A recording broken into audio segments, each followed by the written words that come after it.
días, hermanos y hermanas de la Iglesia Episcopal San Mateo y todos aquellos que nos escuchan a través de este video que estamos compartiendo en las redes sociales. Vamos a iniciar esta meditación de hoy domingo de Ramos, invocando el nombre del Señor para que ponga en nuestros labios y en nuestra mente las palabras adecuadas para enviar el mensaje. Oremos. Sean gratos los dichos de mi boca y la meditación de mi corazón delante de ti, oh Señor, roca mía y redentor mío, en el nombre del Padre, del Hijo y del Espíritu Santo. Amén.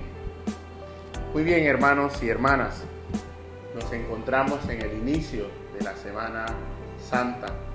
40 días han pasado desde aquel miércoles en el que, a través de la liturgia, nos impusimos la ceniza como señal de ese inicio de la Cuaresma. 40 días que han servido para que nosotros podamos tener espacio de meditación, de oración, de abstinencia, y aquellos que han podido, también de ayuno.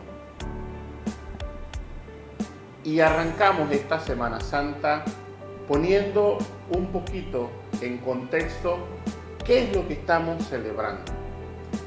La Semana Santa inicia con la celebración de la entrada triunfal de Jesús en Jerusalén. Y es un poquito contradictorio, ¿verdad?, lo que vamos viendo a través de la liturgia desde la lectura que hicimos al inicio del oficio que ustedes ya tienen en sus casas, ¿verdad?, en el Evangelio de San Mateo. El Evangelio de San Mateo que leímos al principio nos recuerda cómo se da ese momento en el que Jesús, pues, con instrucciones, le dice a sus discípulos: vayan y busquen, preparen este burro para que yo pueda entrar. Pero fíjese lo que llama la atención de esa lectura inicial. La gente clama a Jesús como el rey y elevan sus voces, ponen palmas en el camino y gritan todos Hosana en las alturas, ¿verdad? Hosana a Jesús. Y Hosana, pues, quiere decir que Dios nos salve. Recordemos, hermanos y hermanas, que el pueblo de Israel estaba buscando quién los pudiera salvar de la opresión religiosa y de la opresión política, y eso lo hemos hablado en otras ocasiones. Y son esas las precisas razones que más adelante en el Evangelio de hoy, que ya usted también hizo en su casa, son esas las razones por las cuales se condena a Jesús. Una razón religiosa y una razón política. Y la condena de Jesús no es utilizando otro método que la cruz. Para aquel tiempo, la cruz o la condena de la cruz era una condena, o la condena más vergonzosa que se podía someter a una persona que era condenada a muerte. Y si recordamos, a Jesús lo colgaron al lado de dos ladrones. En ese momento, la cruz era un signo de vergüenza, era un signo que denigraba a la persona. Solamente eran condenados los esclavos y las personas que no tenían un estatus social. Y Jesús, que había levantado una multitud de personas, que tenía un número grande de seguidores, fue condenado a esa cruz de vergüenza. Pero para nosotros los cristianos, al Cristo morir en la cruz deja de ser un instrumento de muerte vergonzosa para convertirse en un instrumento de vida y de esperanza. La cruz para el cristiano significa el paso de la muerte a la vida, y ya no será más un instrumento de vergüenza, sino un instrumento de orgullo y de dignidad, porque a través de esa cruz, usted y yo hoy tenemos la esperanza de alcanzar el reino de Dios. Hay un elemento que quiero compartir además del hecho de lo que significa la cruz para nosotros los cristianos, y es el grito de Jesús en la cruz. Cuando Jesús estaba a punto de entregar su vida, Jesús gritó la frase que están contenidas en uno de los salmos: Dios mío, ¿por qué me has abandonado? Para algunas personas, quizás el grito de Jesús significaría que Dios lo había dejado solo en el momento de su muerte en la cruz.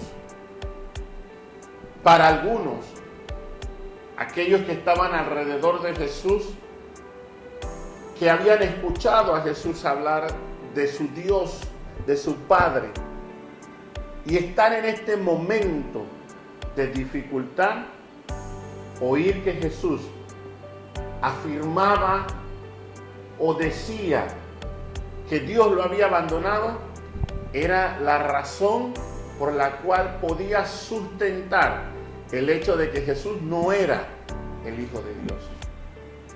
Pero nosotros, que somos hombres y mujeres de fe, sabemos perfectamente que Dios no había abandonado a Jesús, que Jesús no se encontraba en la cruz solo. Dios estaba en él, porque él era Dios, porque Jesús era Dios. Y no podemos pensar de ninguna manera que ese grito significaría que Dios le había dado la espalda a la humanidad. Es todo lo contrario. Ese grito reafirmaba el acto más grande de amor de Dios hacia la humanidad. Porque tanto amó Dios al mundo que entregó a su único Hijo para que usted y yo, si creemos en Él, tengamos vida eterna. Dios estaba con Jesús. Dios no había abandonado a Jesús, sino que Dios estaba configurando el plan de la salvación que había orquestado para redimir el pecado de la humanidad. Asimismo, Dios está con nosotros. Aún en medio de la tribulación, en medio de la tempestad, en medio de las dificultades, aun cuando usted sienta que Dios en este momento ha abandonado a la humanidad, Dios está con nosotros, porque Dios no abandona a sus hijos.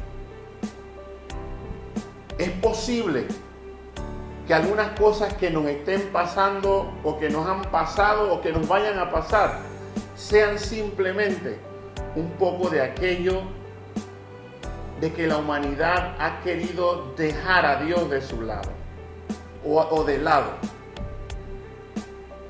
Quiero contarles, en estos días escuché una historia, quiero compartirla. Dice que había una persona que iba en un avión y empezó la turbulencia. Y la turbulencia era tan fuerte que la persona clamó a Jesús y Jesús le respondió y le dice: ¿cuál es el miedo que tienes? Solo dile al viento que se calme y él se calmará. Efectivamente, el hombre ordenó al viento calmarse y el viento se calmó. Pasadas las horas en el vuelo, volvió a sentirse nuevamente las turbulencias y el hombre ordenó al viento que se calmara y el viento no se calmó. Lo hizo en varias oportunidades y el viento no calmaba, la turbulencia seguía poniéndose más fuerte. Y entonces el hombre le clamó a Jesús nuevamente y le dice: ¿por qué ahora no se calma el viento, aun cuando se lo estoy ordenando? Y Jesús le contestó, es que esta vez lo estás haciendo sin mí. Así es nuestra relación con Jesús y con Dios. Y así es como a veces ocurren cosas en la humanidad y no quisiera que este mensaje se entendiera como el descifrar de profecías del final de los tiempos. Pero a veces las cosas ocurren en nuestra vida porque queremos hacer las cosas sin Dios. Cuando Dios siempre está con nosotros, cuando Dios siempre camina junto a nosotros, cuando nosotros doblamos rodillas, clamamos a Él y Él nos acompaña. Jesús no estaba solo en la cruz. Jesús estaba con Dios y Dios le estaba acompañando. Pero tenía que cumplirse el plan que Dios había previsto. Porque otro elemento importante que nosotros debemos rescatar de la Semana Santa es que Jesús fue obediente, como lo dice Pablo cuando le escribe a los filipenses. Fue tan obediente que obedeció a la orden de una muerte, y una muerte vergonzosa en la cruz. Asimismo, nosotros debemos confiar que Dios nos acompaña, que Dios está con nosotros, que Dios no nos deja solos, que en medio de esta situación de coronavirus y de pandemia, Dios nos acompaña y Dios está con nosotros. Pero nosotros tenemos que ser obedientes a Dios. Nosotros tenemos que conocerle y obedecer su mandato. Esa es una de las enseñanzas que nos deja esta Semana Santa. Por último, durante esta semana vamos a estar viendo algunos momentos significativos de la vida de Jesús. Las lecturas que vamos a compartir del lunes al miércoles nos van preparando. Jesús va anunciando lo que va a ir ocurriendo, aun cuando nadie le va entendiendo, hasta que llegamos a la celebración del jueves, lleno de símbolos. El primero es la institución de la Eucaristía.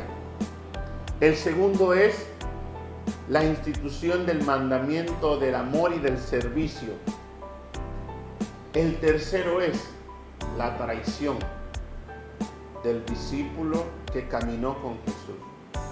Y ahí empieza ese caminar por el sufrimiento de Jesús hasta llegar al Viernes Santo con su muerte. Pero eso no queda allí. El domingo estaremos celebrando con júbilo que el amor de Dios se vio manifestado en la resurrección de Jesús. Y he allí el último elemento que quiero compartir. La muerte de Jesús, y lo dije al inicio del mensaje, es el más grande gesto de amor de Dios hacia nosotros. ¿Y por qué? Porque nosotros, la humanidad, estaba perdida en el pecado. La humanidad vivía sin Dios, así como el hombre que quería ordenar al viento calmarse sin la ayuda de Jesús. Y Dios nos ama tanto que orquestó este plan para salvarnos. Y quiero traer un ejemplo. Alguno de nosotros, alguna vez en nuestra vida, Dios le bendiga si no, ha tenido algún hijo en problemas, o alguna hija en problemas, o algún familiar o algún amigo que usted ama mucho con algún tipo de problemas, o quizás que ha estado en malos pasos. Y cuando uno tiene un familiar, o un amigo o amiga, un hermano, una hermana en malos pasos, uno ora fuerte a Dios para que cambie a esa persona, para que toque su corazón y esa persona empiece a caminar por caminos rectos. Y si es una madre, esa madre es capaz de ofrecer su vida para que su hijo o hija no se pierda. Eso es precisamente lo que Dios hizo con nosotros. Se ofreció a sí mismo para que usted y yo no nos perdamos. Eso se llama amor. Y no es simplemente el amor ágape, el amor que nosotros podemos sentir por nuestras parejas o nuestra familia, esposas, esposos, novios, novias, no. Es el amor filial de Dios, que es más fuerte de lo que nosotros podamos imaginar. Tanto así que Cristo, que es Dios, murió por usted y por mí.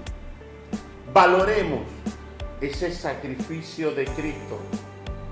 Preparémonos para entrar a la celebración de la Semana Santa contemplando todos aquellos actos que hizo Jesús por usted y por mí, entendiéndolo como un acto de amor, pero que ello sirva también como un ejemplo para que nosotros podamos decidir convertirnos en seguidores de Cristo y podamos ser imitadores de su obra. Que esta Semana Santa sirva para transformarnos, para reconfirmar nuestro compromiso de fe y para que nosotros podamos cantar el himno de aleluya, alabando a Dios, porque Dios vive, porque no adoramos un Dios muerto, sino adoramos un Dios que resucitó y que tiene para nosotros preparado el reino de Dios. Hermanos y hermanas, no quiero terminar sin antes ofrecer una oración por aquellas personas que están padeciendo de esta terrible enfermedad o de cualquier otra enfermedad, y por los médicos y equipos de salud que también todos los días salen a batallar contra este terrible virus. Oremos. Oh Padre de misericordia y Dios de toda consolación, tú eres nuestra única ayuda en tiempos de necesidad. Te pedimos con humildad que contemples, que visites y que alivies a todos tus siervos y siervas que hoy padecen de la enfermedad del coronavirus o cualquier otra enfermedad que acecha su salud. Mírale, Señor, con ojos de misericordia. Consuélale con el sentimiento de tu bondad. Presérvale de las tentaciones del enemigo y dale paciencia en medio de la aflicción. Cuando mejor les convenga, restáurale la salud y dales, Padre, el poder para vivir el resto de sus vidas en el temor y para la gloria de Dios.